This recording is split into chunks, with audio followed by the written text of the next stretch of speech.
할렐루야. 주님 주시는 은혜와 평강이 여러분의 삶과 또 가정 가운데 날마다 함께 하시기를 주님의 이름으로 축원을 드립니다. 성경에는 위대한 하나님의 사람들이 참 많이 등장을 합니다. 그 중에서도 이 놀라운 기도의 역사를 이룬 사람이 바로 이 다니엘인데요. 이 다니엘은 기도의 사람이라고 이야기할 수 있을 만큼 철저하게 자기의 시간을 떼어놓고 기도했던 사람이 다니엘이었습니다. 다니엘은 기도하는 자는 사자굴에 던져진다는 사실을 알았습니다. 그럼에도 불구하고 하루 3번씩 예루살렘을 향한 그 기도의 끈을 놓지 않았잖아요. 그러니까 생명을 걸고 목숨을 걸고 기도했던 사람이 바로 다니엘이라고 하는 사람입니다. 이처럼 다니엘은 항상 하나님 앞에서도 그렇고 세상에서도 그렇고 존귀하게 세상을 넉넉히 이기는 삶을 살았던 사람인데요. 그런 의미에서 오늘은 이 다니엘의 기도를 통해서 이 기도의 원리에 대해서 크게 좀 3가지로 나누어서 말씀의 은혜를 나누고자 합니다. 먼저 그 첫 번째로 다니엘은 어떤 기도를 했냐면 하나님의 말씀을 붙들고 기도하는 사람이었습니다. 과연 그런지 오늘 보면 2절 말씀인데요. 2절 말씀 함께 읽겠습니다. 시작. 곧 그 통치 원년에 나 다니엘이 책을 통해 여호와께서 말씀으로 선지자 예레미야에게 알려주신 그 연수를 깨달았나니 곧 예루살렘의 황폐함이 70년 만에 그치리라 하신 것이니라. 아멘. 오늘 본문을 보게 되어지면 다니엘이 예레미야 선지자에게 주셨던 하나님의 말씀을 붙잡는 장면을 확인할 수 있습니다. 그 말씀이 무엇이냐면 남유다는 망하겠지만 멸망할 수밖에 없겠지만 70년 후에는 그 모든 것들이 다 회복이 된다는 거예요. 그 말씀을 다니엘이 깨달았다는 것입니다. 그런 의미에서 신앙생활이라고 하는 것은 기도만 하는 것이 아닙니다. 말씀이 우리 신앙생활의 기초가 되어야 합니다. 그래서 이 말씀은 단순히 어떤 교리적인 것을 이야기하는 것이 아니라 하나님의 살아있는 말씀인 것입니다. 그래서 하나님의 말씀을 읽다 보면 우리 안에 소망이 생깁니다. 소망이 생기면 소망이 그 소망으로 멈춰 있지 않고 열정을 막 우리 속에 불러일으키거든요. 그래서 기도하면 하나님께서 약속을 이루어 주실 것이라고 하는 소망이 내 마음 깊은 곳에서부터 차오르게 되어지는데 어떻게 열정을 가지지 않고 기도하지 않을 수가 있겠습니까?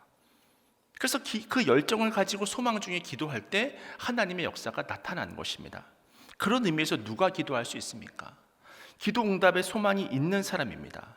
기도하면 하나님이 들으신다는 소망이 있으니까 앞으로 나아가는 거예요. 이렇게 나와서 기도해봤자 무슨 소용이 있겠어? 이런 생각을 가진 사람은 이 기도의 자리를 지킬 수가 없습니다. 그래서 기도할 수가 없는 거예요. 근데 결정적으로 이 소망은 어디서부터 오는 것이냐? 이 믿음은 어디로부터 오는 것이냐? 바로 하나님의 말씀인 줄로 믿습니다. 그래서 다니엘도 하나님의 말씀을 붙잡게 되니까 갑자기 소망이 생기는 거예요. 갑자기 가슴이 뛰기 시작했던 것입니다. 그래서 하나님께 기도했고 그 결과로 하나님의 역사가 나타나는 것을 우리가 보게 되잖아요. 그래서 우리도 인생을 살다 보면 답이 없어 보일 때가 있습니다. 이렇게 해도 안 될 것 같고 또 저렇게 해도 안 될 것 같고 그럴 때가 있습니다. 이렇게 답이 없어 보면 우리는 소망을 가지는 것이 아니라 쉽게 절망을 가지게 되고 낙심의 마음을 품게 됩니다. 그래서 답이 없어 보일 때 제일 먼저 해야 되는 것이 무엇이냐면 하나님의 말씀을 보는 것인 줄로 깨달으시길 축원합니다. 하나님의 말씀을 보게 되어지면 그 묵상하게 되어지면 소망이 생깁니다. 소망이 생기면 그 소망이 기도의 동력이 되는 거예요. 근데 말씀이 없으면 답이 없어 보이니 기도도 힘이 없는 기도가 될 수밖에 없거든요. 오늘 다니엘의 가슴을 불타게 했던 것은 예레미야 선지자가 예언한 그 예언의 말씀을 붙잡았다는 사실입니다. 오늘 문서를 보다가 하나님께서 예레미야 선지자에게 주셨던 그 말씀을 붙잡았을 때 가슴이 뛰었던 거예요. 저는 오늘 이 밤이 그런 밤이 되기를 원합니다. 하나님의 말씀이 들려지고 여러분 그 말씀을 붙들고 소망이 생기고 그 안에 열정이 생겨서 기도 응답의 풍성한 역사를 경험하실 수 있는 이 밤이 되시길 축원합니다. 이것이 바로 첫 번째 메시지고요. 두 번째로 다니엘은 어떤 기도를 드렸냐? 마음의 성전을 세워서 상황을 뛰어넘는 믿음의 기도를 드렸다는 것입니다. 당시 바벨론이라고 하는 나라는 세계에서 가장 강대한 나라였습니다. 이 바벨론에 의해 망한 나라가 바로 남유다거든요. 근데 어떻게 바벨론으로부터 이들이 해방을 꿈꿀 수가 있겠습니까? 현실적으로 보면 불가능해 보이잖아요. 아니 어떻게 그런 일이 일어날 수 있겠어? 그런 생각이 들잖아요. 그럼에도 불구하고 다니엘은 상황을 뛰어넘는 기도를 드렸습니다. 그래서 다니엘이 기도할 때 어떤 역사가 일어났냐면 페르시아의 고레스라고 하는 왕이 일어나는 거예요. 그래서 페르시아가 바벨론을 멸망시킵니다. 그리고 고레스가 바벨론의 포로로 끌려왔던 사람들을 이제는 고국으로 다 돌려보내는 유화 정책을 사용하게 되어집니다. 그래서 바벨론의 포로로 끌려왔던 이스라엘 백성들이 예루살렘으로 돌아오게 되어졌고, 거기서 돌아온 사람들이 제일 먼저 한 것이 무엇이냐면 이 스룹바벨이라고 하는 지도자를 중심으로 성전을 세웠던 거예요. 자신들의 집을 짓기 전에 그들이 가장 먼저 한 것은 무엇이냐면 성전을 짓는 것이었습니다. 하나님의 성전이 있어야 우리의 삶에 의미가 있다는 생각에 BC 586년에 예루살렘 성전이 바벨론에 은혜 다 무너졌는데 BC 516년에 두 번째 성전이 세워집니다. 그 기간이 딱 70년이거든요. 그렇게 무너졌던 성전이 다시 세워지게 됩니다. 이처럼 이 시간 우리도 우리 마음의 성전을 회복해야 할 줄로 믿습니다. 가장 먼저 우리는 무엇을 해야 되냐면 마음의 성전을 먼저 회복해야 돼요.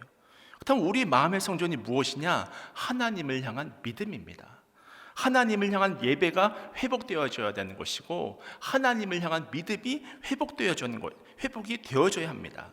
이것이 회복되면 우리가 아무리 절망적인 상황에 처해 있다고 할지라도 믿음을 이야기할 수 있고 소망을 이야기할 수 있고, 오히려 상황은 그럼에도 불구하고 상황을 뛰어넘는 기도를 하나님 앞에 올려드릴 수 있다고 하는 것입니다. 그래서 우리 안에 무너진 성전이 세워져야 합니다. 엘리야도 이 기도할 때 바알과 아세라 선지자와 갈멜산에서 850대 1의 대결을 할 때 가장 먼저 한 것이 무엇이냐면 무너진 제단을 수축했잖아요. 그 무너진 제단을 수축할 때 그 제단에 하늘의 불이 떨어지는 기적을 경험하는 것입니다. 그런 의미에서 바쁘다는 핑계로 무너진 우리의 마음을 방치한 채로 내버려둬서는 안 됩니다. 급할수록 우리에게 필요한 것은 무엇이냐면 우리의 마음의 성전을 재건하는 거예요. 가끔 높은 산에 올라가서 저 아래 세상을 바라보면 건물들이 아주 작게 보입니다. 아니 꼭 높은 산이 아니어도 마찬가지인데요. 제가 언제 쉬는 날 이 구봉산에 올라가서 이 카페에 가서 이렇게 춘천 시내를 내려다보는데 그때 내가 가지고 있는 문제들이 너무나 작아 보이더라고요. 사실 우리가 삶에서 겪는 대부분의 문제는 세상과 키 높이가 같기 때문에 벌어집니다. 수준이 같아서 서로 다투고 상처를 받습니다. 아이를 키우다 보면 아이와 부모의 나이가 같아집니다. 그래서 서로 소리를 지르며 말다툼을 벌일 때가 있습니다. 부모가 부모다워질 때 아이를 다스릴 수 있습니다. 같아지면 절대로 문제 해결이 될 수가 없는 거예요. 수심이 얕은 바다에서는 배가 움직이기가 힘이 듭니다. 암초에 걸리기라도 하면 미로도 더 이상 움직이지 못하는 그런 상태가 되어버리거든요. 하지만 그렇다고 할지라도 밀물이 밀려 들어와서 물이 갑자기 높아지게 되면, 그 수위가 높아지게 되면 그 어떤 배더라도 그 암초를 너무나도 요유하게 벗어날 수 있습니다. 문제를 지나치게 됩니다. 이처럼 우리의 삶에는 매일 크고 작은 여러 가지 문제들이 우리의 마음을 무너뜨립니다. 낙심케 합니다. 어떤 때는 어떤 사람이 지나가듯 내뱉은 말 한마디가 내 가슴을 찔러서 하루 종일 우리의 마음을 우울하게 할 때도 있습니다. 그만큼 사람은 연약한 존재입니다. 근데 거꾸로 뒤집어 보면 그 말 한마디에 무너질 정도라고 한다면 그 말을 내뱉은 사람이 아니라 내 믿음을 점검해 보아야 합니다. 내 마음의 상태를 점검해 보아야 합니다. 그만큼 이미 내 마음이 무너져 있는 상태이기 때문에 그 사람의 말 한마디에 내가 무너져 내리는 거예요. 그러니까 내 신앙에, 내 마음에 그런 어떤 상태가 어떤지를 점검해 볼 수 있어야 한다고 하는 것입니다.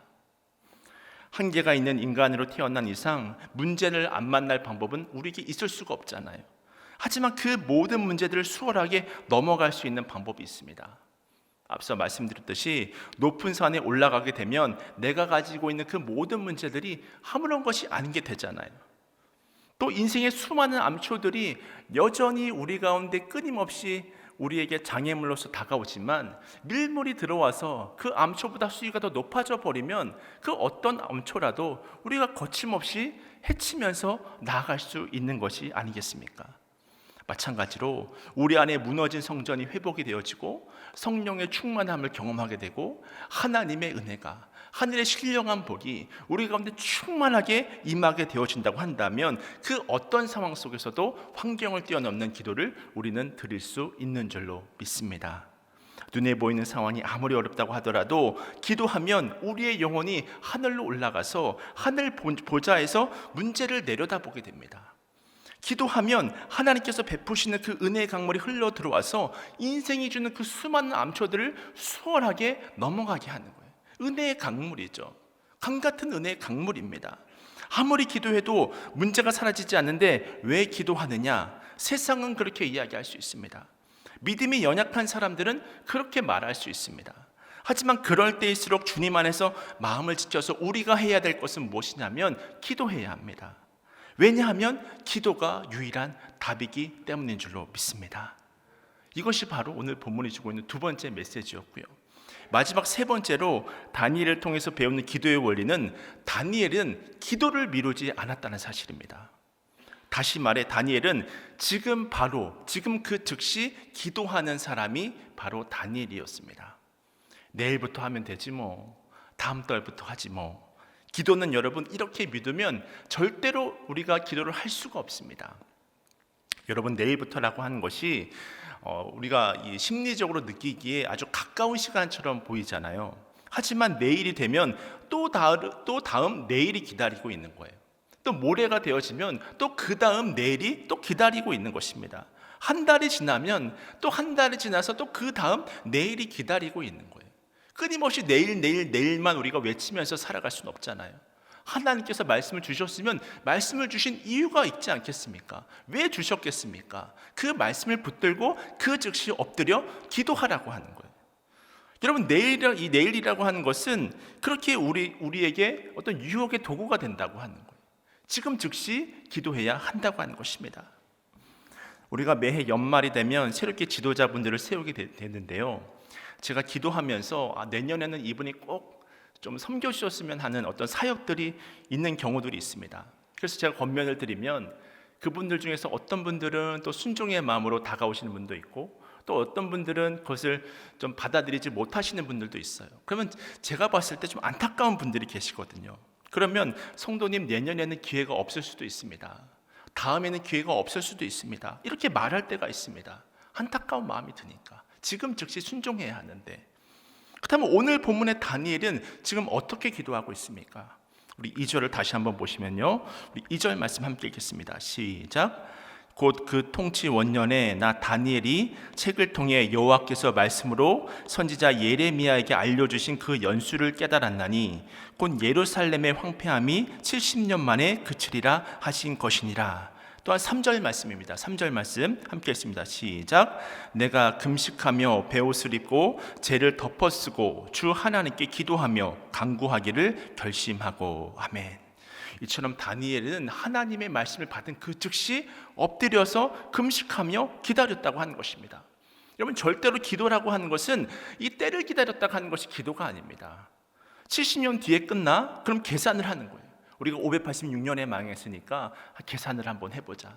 내가 이때쯤 기도하면 되겠구나. 이때쯤이 적절하겠구나. 여러분 그런 것은 없는 거예요. 다니엘은 그렇게 기도하지 않았습니다. 하나님의 말씀이 들려진 것은 이유가 있는 것이구나. 그 즉시 엎드리고 무릎 꿇고 회개하며 금식하며 하나님 앞에 기도함으로 나아갔다고 하는 것입니다. 그 순간 기도했다고 하는 거예요. 그렇다면 여러분은 오늘 이 시간 어떤 삶의 문제들을 가지고 이 밤 나오셨습니까? 오늘 주신 기도 제목을 반드시 이 시간 붙드시길 축원합니다. 그때 하나님의 역사가 이 밤에 일어나는 거예요. 잊지 못할 밤이 되는 거예요.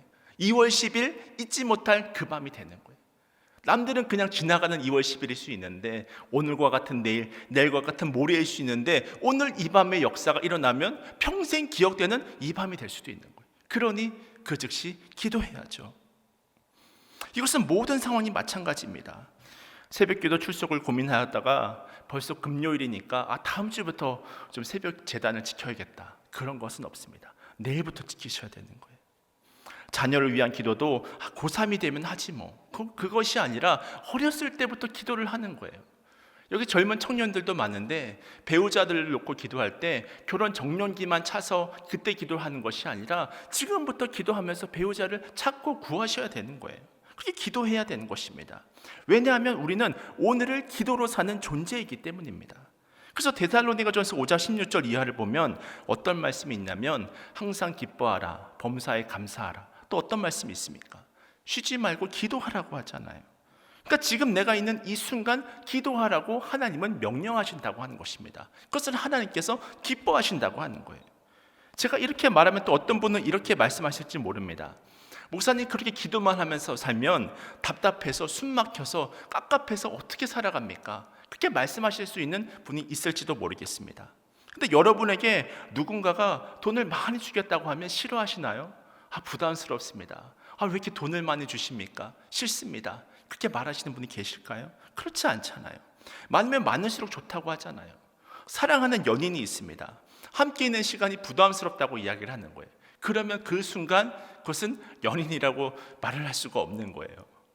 우리도 마찬가지입니다. 인생의 모든 문제는 기도할 때 풀리는 줄로 믿습니다. 우리가 기도할 때 하나님의 은혜가 임합니다. 하나님의 뜻이 이루어집니다. 하나님과 더욱 깊은 교제의 자리로 우리가 나아갈 수 있습니다. 그리고 결국 기도하게 되면 다른 사람이 아니라 내가 그 복을 받는 거예요. 내가 그 하나님의 복을 기도함으로부터 받는 것입니다. 시도 때도 없이 기도할 때마다 시도 때도 없이 하나님의 은혜를 우리가 충만함으로 누릴 수 있는 거예요. 여러분, 이 복을 왜 놓치고 계십니까? 지금 기도하셔야 되는 거예요. 그런 의미에서 기도가 우리의 삶의 가장 큰 유익임을 깨달으시고 자녀를 위해서, 또 남편을 위해서, 또 아내를 위해서, 또 부모님을 위해서, 또 교회를 위해서, 또 나라와 민족을 위해서, 또 전도 대상자들을 위해서 지금 이 시간 기도하시길 축원합니다. 이제 이야기만 드리고 말씀을 마치고자 하는데요, 오래전에 어떤 책에서 읽었던 내용입니다. 어느 부인이 이 남편과 사별을 하고 아주 경제적으로 궁핍한 지경에 이르렀습니다. 그런데 어느 날 이 국세청에서 이 세금 고지서가 날아와 버린 거예요. 이미 오래전 남편이 납부한 것으로 알고 있는 상황이었는데 상당한 금액의 세금 고지서가 다시금 자기에게 청구가 된 것입니다. 부인은 남편이 납부한 영수증을 찾기 위해서 온 집안을 찾아다녔지만 그 영수증을 찾을 수가 없는 거예요. 세금을 지불할 형편이 안 되는 부인은 낙심하면서 소파에 주저앉아 버렸습니다. 그런데 갑자기 그 마음에 기도해야겠다는 마음이 들었던 거예요.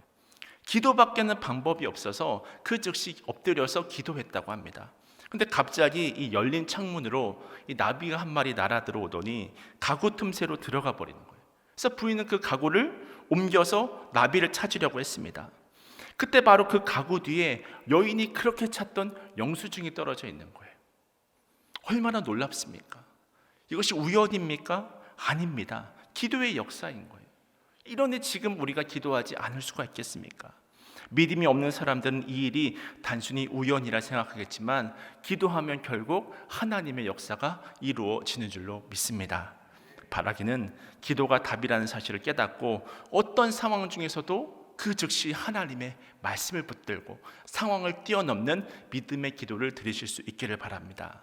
그러므로 하나님께서 예비하신 놀라운 복을 날마다 충만히 누리는 복된 삶을 살아가시는 여러분 모두가 되시기를 주님의 이름으로 축원을 드립니다. 아멘.